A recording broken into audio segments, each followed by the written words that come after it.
Headlines नंतर आता सगळ्या घडामोडी आपण सविस्तर पाहूयात। खरं तर दिवसभर काबाड कष्ट करून एखादा माथाडी कामगार 50-50 किलोची पोती उचलून किती मिळकत मिळवत असेल या संदर्भात जर आपण विचार केला तर ती अगदी साधारण असू शकते। मात्र एखाद्या कामगाराची संपत्ती ही 300 कोटींची असू शकते का हा प्रश्न प्रत्येकाला पडू शकतो। पण साताऱ्यामधल्या एका माथाडी कामगाराकडे तब्बल 300 कोटींची संपत्ती असल्याचा आरोप होऊ लागलेला आहे। माथाडी कामगाराची संपत्ती पाहून विधानसभेतले आमदार सुद्धा अवाक झालेले आहेत।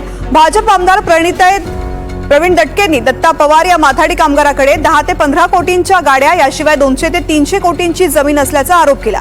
याशिवाय दत्ता पवारांवरती 2 पॅन कार्ड काढल्याचा गुन्हा देखील दाखल आहे।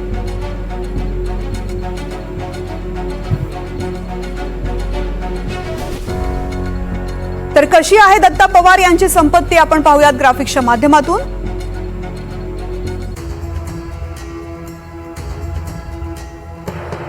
दत्तात्रय आत्माराम भालेखरे उर्फ दत्ता पवार असं यांचं नाव आहे। त्यांचं गाव कोलेवाडी सातारा जिल्ह्यात।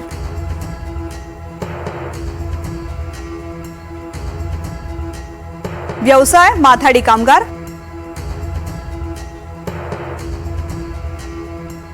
इतर माथाडी कामगारांशी चांगले संबंध।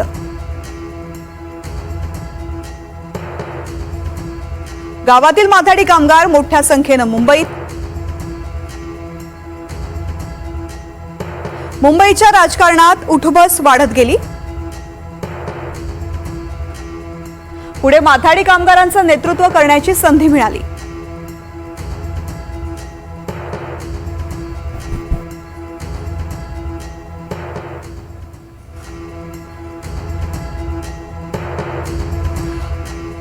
तर प्रवीण दटके यांनी नेमके काय काय आरोप केलेले आहेत 300 कोटींच्या माथाडी कामगाराबाबत आपण पाहूयात ग्राफिक्सच्या माध्यमातून।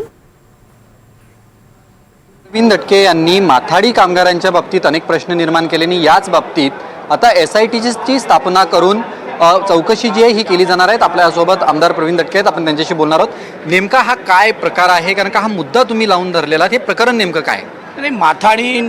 योग्य माथाडींच्या भरोशावर धंदा करणे, पैसे कमवणे। आता माथाडींकडे 10 कारी, 150-150, 200 कोटीची प्रॉपर्टी, हे सगळे मुद्दे आले। मी त्यास मला मान्य देवेंद्रजींना धन्यवाद देतो, मी मान्य एकनाथ शिंदेंना धन्यवाद की त्या समितीत पण मी होतो, पण त्या समितीत पुढे काहीच झालं नाही। मग आम्ही एका बिलावर, माथाडीच्या एका बिलावर बोललो आणि माननीय मंत्री आकाश फोंडकरांनी एक SIT लावली आहे। SITचे अधिकारी आहेत, त्याच्यावर आमचं काही म्हणणं होतं की तत्सम एखादा पोलीस अधिकारी असावा, तिथे AWचा कोणी असावा, कारण 10-10, 15-15 करोड रुपयांच्या गाड्या, मुंबईसारख्या शहरात 200-300 कोटीची एका माथाड्याची जमीन, जो अधिकारी हे सगळं करतो आहे तो त्या पदावर वारंवार तोच अधिकारी राहतो। मुंबईत नुसता मुंबईचा विषय नाही, हा नागपूरचाही आहे, सगळ्या ठिकाणचा आहे। हे आमचं तर दुर्दैव असं आहे का नागपूरचा व्यवसाय अशा चुकीच्या माथाड्यांमुळे नागपूर बाहेर गेला, कुठे छिंदवाड्याला गेला, कुठे रायपूरला गेला, कुठे जबलपूरला गेला, कुठे सुरतला गेला। कारण आमचा सगळ्या जे वॅगन नागपुरात रिकामे व्हायचे ते एक आकोड्या लावण्याचे 50-50 हजार रुपये घ्यायचे, त्यांनी सगळं नुकसान झालं। त्यामुळे सर्वंकष चौकशी व्हावी अशी माननीय मंत्री आकाश फोंडकरांना आम्ही विनंती केली होती, त्यांनी SIT लावली।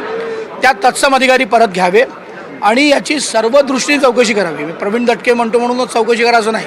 प्रामुख्याने असं आहे की तुम्ही म्हटलं की अनेक कंपन्या बाहेर गेल्या, नेमक्या या कंपन्या कोणत्या होत्या? टोळीनं कोणत्या कंपन्यांकडे मोठ्या पद्धतीनं पैसे मागितले, त्यांची नावं काही आहेत? या प्रमाणात JSW सारखी कंपनी आहे, मोठ्या प्रमाणात नागपुरात लोखंड उतरवलं जातं।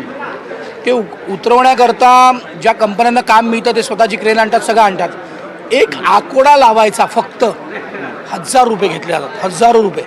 त्यांनी या सगळ्या कंपन्यांनी आपला व्यवसाय कुठे जबलपूरला, रायपूरला, कुठे तेलंगणात शिफ्ट केला, आदिलाबादच्या समोर। त्यामुळे नागपूरचं नुकसान झालं आहे, त्याच्यामुळे आम्ही हा विषय लावून धरला आहे। माथाडी कर्मचाऱ्यांच्या भूमिकेला किंवा त्यांच्या नियमांना आमचा विरोध नाही, पण या नियमांवर टाच ठेवून बोगस माथाडी उभे करायचे, ज्यांनी कोट्याधीश व्हायचं आणि योग्य माथाडींना काम पण मिळणार नाही, ते देशद्रोही लागतील। अशा अनेक घटना महाराष्ट्रात घडतात, मुंबईपासून नागपूरपर्यंत। त्याची सर्वंकष चौकशी होईल, त्याची सर्वंकष चौकशी होईल असा मला विश्वास आहे। SITची स्थापना जी आहे ही करण्यात आलेली आहे, त्यामुळे येणाऱ्या काळात ह्या SITच्या मार्फत सगळी उत्तरं मिळतील आणि जे याच्यामध्ये दोषी आहेत त्यांना शिक्षा होईल अशा पद्धतीचा विश्वास प्रवीण दटके यांनी व्यक्त केला आहे। Video journalist अरविंदसह Vishal Patil, NDTV Marathi, Mumbai. तर दत्ता पवार या माथाडी कामगाराची साताऱ्यामध्ये नेमकी किती संपत्ती आहे या संदर्भातला आढावा घेतलेला आहे माझे सहकारी यांनी. आपण पाहूयात. आत्माराम भालेघरे उर्फ दत्ता पवार हे माथाडी कामगार नेते यांच्यावरती भ्रष्टाचाराचे ज्यांनी आरोप केलेले आहेत त्यांनी त्यांच्या मालमत्तेबाबतही त्याच्यामध्ये उल्लेख केलेला आहे.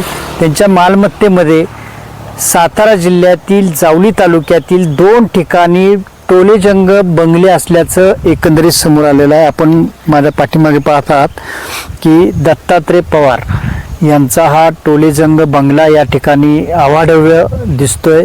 3 मजली असल्याचं एकंदरीत हा बंगला आपण पाहतोय. या बंगल्याच्या अवतीभोवती अतिशय वेगळ्या पद्धतीचं डेकोरेट करण्यात आलेलं आहे. यामध्ये विठ्ठलाची मूर्तीही अवाढव्य या ठिकाणी उभी करण्यात आलेली आहे. ही आपण मूर्ती पाहतोय.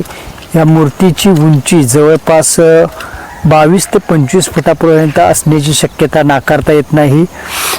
पाचगणीच्या पायथ्याला असलेलं हे भाते घरातलं भाते म्हणून जे गाव आहे या गावाच्या वेशीवर हा टोलेजंग बंगला आहे. या बंगल्यासोबत या परिसरामध्ये त्यांची खूप मोठ्या प्रमाणामध्ये शेती असल्याचं एकंदरीत पाहायला मिळतंय.